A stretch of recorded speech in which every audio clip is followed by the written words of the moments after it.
Introduce our next speaker who will be coming up to give us more details into our next session. And of course, to many of you who've participated in the chat as well as the Q&A service, thank you for the feedback. And our alumni of the ProMats program, we see you, we recognize you, and we appreciate you. That is Khotso, if I'm not mistaken, who shared a comment with us in the chat. I'm sure the Investec team will be reaching out to you in just a moment to celebrate with them, given that you yourself have been a key player in the rollout of the ProMats program. But on to the next segment that we move on to now, and this is a keynote which is looking to address the rebuilding through collaboration. As we've heard, collaborative efforts has come through as a very critical element in conversations here at the Trilogue Business in Society Conference. And we'll be joined by Martin Kingston from Business for South Africa, a business collaborative that is put together in response to COVID-19 and talks about how best we can rebuild South Africa's economy sustainably through ongoing collaborative efforts. Let's take a look at this and hear your comments and feedback following this session in terms of your views on collaboration.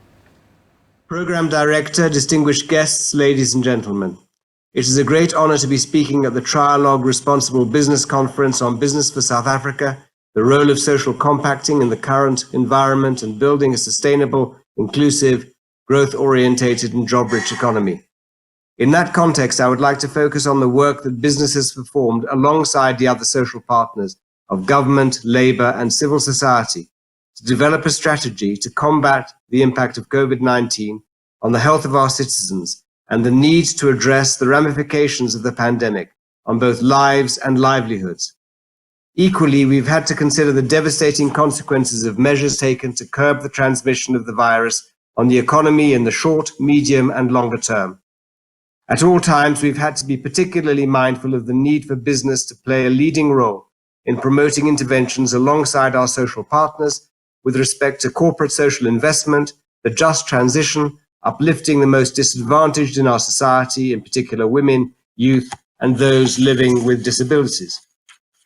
Business for South Africa was established as a virtual platform shortly before the lockdown was implemented, harnessing skills and capabilities across all sectors and geographies, and drawing on the experience and needs of local and international companies, large and small, formal and informal, established and emerging. Sponsored by Business Unity South Africa and the Black Business Council, we opened our ranks to any business person who could make a contribution. At its peak, we had some 450 people on the platform acting pro bono, often working 24/7, leaving their egos and corporate identities behind and working for the common good under the auspices of Business for South Africa, B4SA. It has demonstrated the way in which society at large and business in particular can and has responded to the clarion call of acting in solidarity. We all worked virtually. Many of us have never met physically. We found competitors working harmoniously side by side and focused on building an effective and urgent response to the pandemic. We created 3 principal work groups: healthcare with 10 underlying work streams, the labor market work, and an economic intervention group with 8 work streams, including macroeconomic impact, SMMEs in the township economy, critical infrastructure, supply chain transportation, and localization of PPE where viable and practical. These working groups were supported by a panel of legal experts, communications advisors, a large-scale project management office, and specific focus areas on risk and interfacing with civil society. In addition, we have worked extremely closely with the Solidarity Fund, established at the same time, as an agile response mechanism to support the most vulnerable in society, acquire PPE to donate to the healthcare system, and rolling out an extensive behavior change campaign. Whilst engaging on the public healthcare requirements, labor market interventions, and steps to limit immediate adverse economic consequences, we equally focused on developing a short, medium, and long-term economic recovery strategy for the country, which we launched at the beginning of July. We have subsequently worked closely with government, labor, community, and other key stakeholders to align on common areas where we can immediately impact upon confidence levels to mobilize both debt and equity capital domestically and from offshore on terms and conditions that can contribute to inclusive and sustained economic growth. We identified several areas for investment across key sectors, including infrastructure, education, healthcare, and agriculture. There is a significant role that the private sector has to play in mobilizing resources aligned with the policy positions of government as set out in inter alia, the National Development Plan, and the recent National Treasury Position Paper, and ultimately aimed at addressing the challenges of inequality, unemployment, and poverty. Before the onset of the pandemic, these fundamental societal constraints were already at unacceptable levels, exacerbated by a recession and multiple downgrades to sub-investment grade, and now significantly magnified by the direct and indirect effects of COVID-19. By the same token, the pandemic has cast in stark relief the many constraints and challenges faced not only by South Africa, but across the world. The need to leverage skills, capabilities, and capital wherever they exist, and to focus on the most important areas which can uplift society at large, and particularly those who require the greatest attention. None of the interventions that have been identified can stand alone. They are interdependent. While global threats such as climate change require decisive global action, sovereign decisions also need to be made about local, national, and regional priorities on a holistic basis. Equally, we need to acknowledge the need for different interventions over time, marshalling the resources required to credibly implement on an efficient and comprehensive basis. In that respect, the design, development, and implementation of carefully thought through and suitably resourced route maps are essential both for successful execution of such initiatives and for reinforcing levels of confidence that are at historic lows. Our experience over the past 6 months has demonstrated that collaborative efforts coupled with flexible and innovative approaches can help to position the country optimally in both dealing with the pandemic and put in place effective social compacting to maximize the contribution that the business community can make in responsible investment. Our work highlighted areas which are directly aligned to identifying those sectors of the economy where a meaningful contribution could be made to inclusive economic growth, sustainable employment, and contribution to the fiscus, against a backdrop of a significant contraction in GDP, the growing ranks of those unable to participate effectively in the economy, and widening inequality. By the same token, we highlighted areas of policy constraints that cut across the economy, and where, with a partnership approach and an unambiguous and compelling new narrative focused on inclusive economic growth and investment, we can mobilize the necessary capital for South Africa. Dealing with bottlenecks, including capacity constraints, limited bandwidth, and restricted access to capital, needs to be collectively addressed if we are to improve both the ease of doing business and our own competitiveness. We equally identified that, as a consequence of the factors I've referred to, the budgetary requirements over the next 3 years have dramatically increased to approximately 3.4 trillion rand for both the public and private sector, increasing our debt to GDP levels, the size of the fiscal deficit, and highlighting the need for creative and consistent approaches to the allocation of scarce capital. It is apparent that conventional sources of capital, and in particular domestic savings and investments, will be inadequate to fund this deficit. We will have to work tirelessly and in partnership to attract capital from abroad and from new sources. We must acknowledge the growing importance and availability of capital either dedicated to or orientated towards ESG criteria. Special impact funding, green bonds, and other financial products geared towards socially responsible investing are all tools that need to be accessed to maximize capital that can be mobilized on acceptable terms and conditions. At the same time, we must ensure that wherever practical and feasible, we balance the drive for localization, commit to a just transition, and place learning and skills development, affordable and accessible healthcare, developing our agricultural potential, and sustainable and viable infrastructure at the heart of our recovery plan. The infrastructure needs to span the network industries of telecommunications, energy, and transportation, as well as to ensure water supply, housing, and social infrastructure, all on terms that are affordable and reliable, and where the business community can play its role in driving and implementing projects and bring skills, experience, and capital to the table. In all of these cases, utilizing innovative and internationally proven financing mechanisms, including blended finance, demonstrating flexibility, whilst adhering to behavior which promotes both the ease of doing business and competitiveness, will be critical if we are to exploit opportunities in a responsible and in an efficient manner. As I have mentioned, South Africa is on the threshold of an important opportunity to imaginatively reshape its economic landscape as it confronts the devastating impact of COVID-19 on an already weak South African economy, which is adversely affecting both lives and livelihoods. We have found significant convergence amongst the NEDLAC social partners on what needs to be done to set our economy on a new, accelerated, inclusive and transformative growth trajectory. We have recognized that none of us can achieve these objectives on our own and have committed to working cooperatively wherever possible. Using the Business for South Africa economic recovery strategy as the business input, the social partners have developed an action plan through detailed consultation. It sets out both collective and individual commitments made in respect of a focused number of areas which are expected to build investor, consumer, and public confidence in the short term and turn the economy around in the medium to longer term.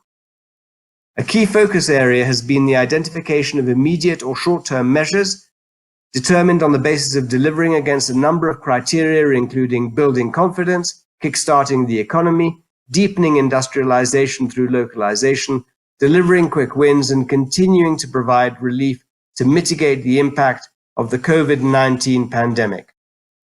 The social partners are all committed to simultaneously implementing medium and longer-term structural reforms and other programs, which will enable sustainable and inclusive transformative economic growth on an employment-intensive trajectory. And these structural reforms include, amongst others, modernizing and reforming network industries and the associated state-owned enterprises so that lower costs and increased efficiency can improve business competitiveness.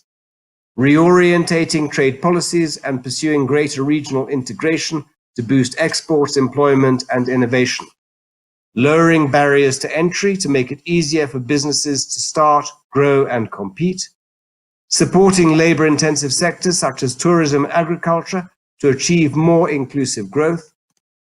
Addressing the weak job-creating capacity in the economy. Boosting education and skills development. Promoting greater beneficiation of raw materials, and addressing racial, gender, geographical, and other inequalities which hamper deeper economic growth, inclusiveness, and greater economic development.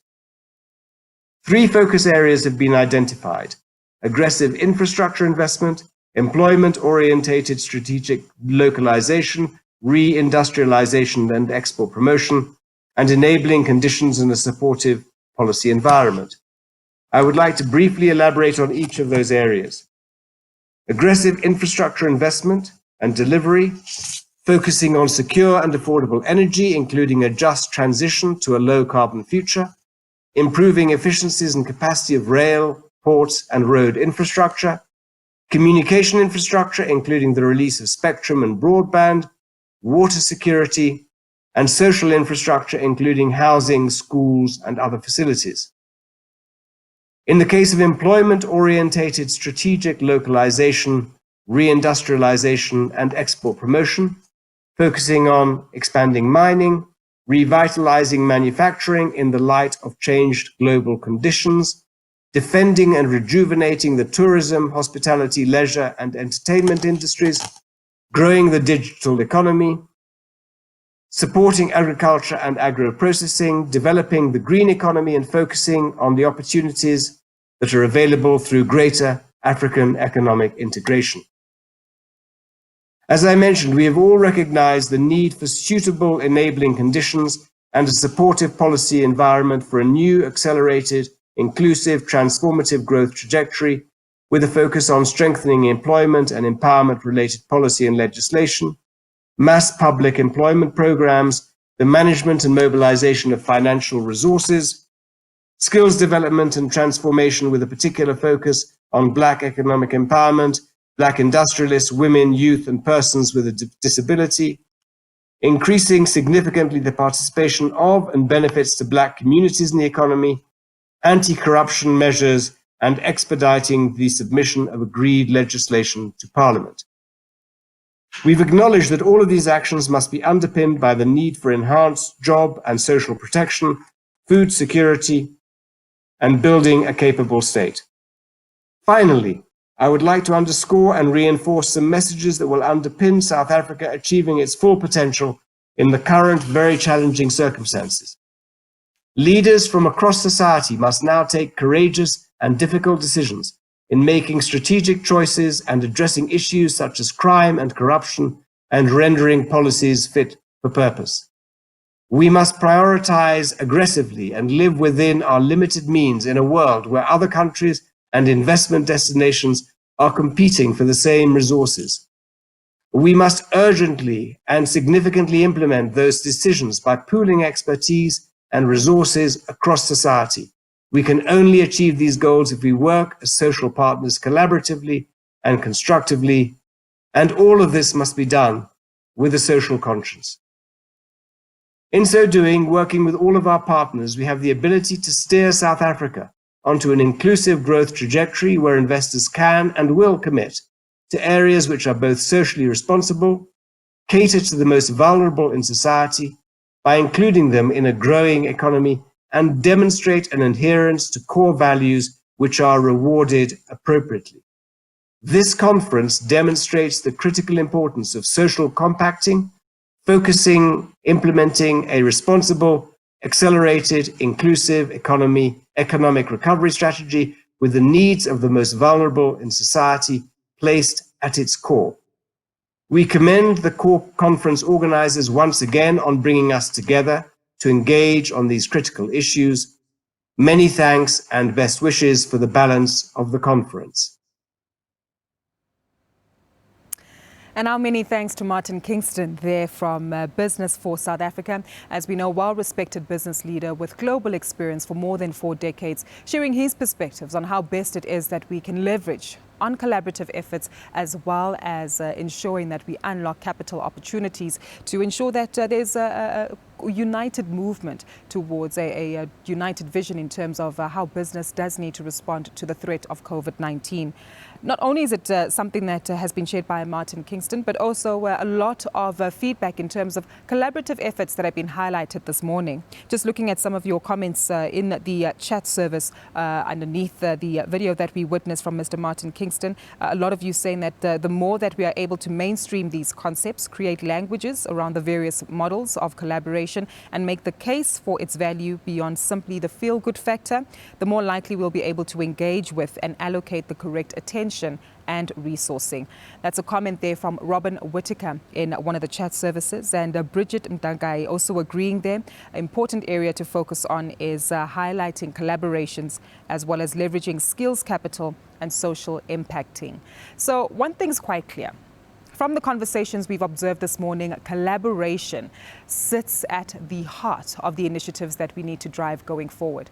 Now, whilst this might form part of our day-to-day activities, but we do need to think and dig deeper, as was highlighted by Stephanie, by removing the white veil and truly putting the localization not only of the leadership, but the project and the outcomes of the initiative at the heart of what it is that we want to achieve. This was further highlighted in our recent awards that we celebrated, Strategic CSI, where we witnessed how Investec, together in partnership with other corporates, is really prioritizing a focus on education.